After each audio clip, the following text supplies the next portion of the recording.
Tak. Ono v podstate tam vzniká to isté, ako je vodný kameň, preto tie kryštáliky ono to rozpustí do určitej miery.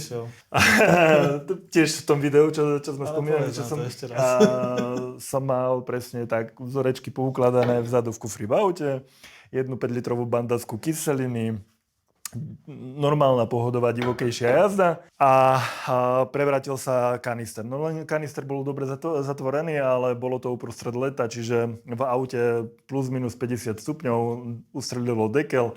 A asi tak 3 litre kyseliny sa mi rozlialo v kufri a aute. No a sa mi trošku tak potopili. Potom si mal utopené. Hej. Ono ako nerozožere to úplne, lebo tá kyselina... Ale zničí tú povrchovú práve. Tak. Lebo vlastne, nie je to už také lesklé, presne. Čiže ty používaš kyselinu chlorovodíkovú, ako si pamätám, že na zdrsnenie povrchov a vlastne na vyťahnutie nejakých detailov. Hej? Čiže toto sa môže stať vlastne s tou kyselinou, keď v podstate v tom, jak sa to volá tento?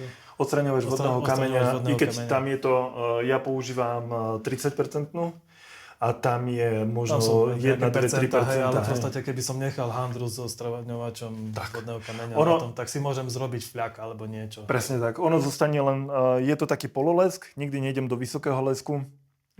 Dalo by sa, ale nejdem, neodporúčam to moc.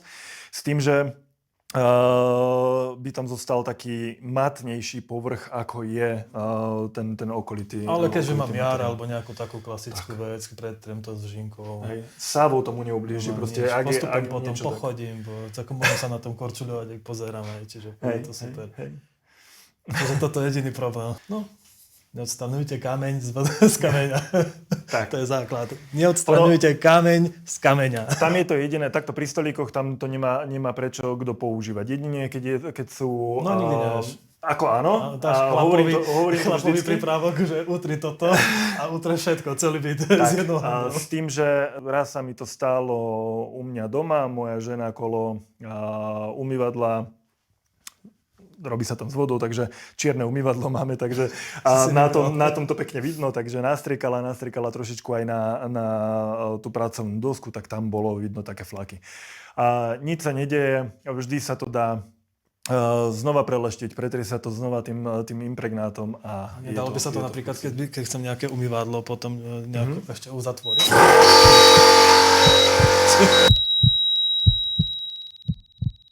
Ak chcete podporiť moju tvorbu, kliknite na odkaz dole. Je to odkaz na Hero Hero, kde nájdete nezostrihané videá, celé podcasty, celé rozhovory, backstage. Takže ďakujem vám všetkým za odbery, lajky a nezabudnite zdieľať a komentovať moje videá.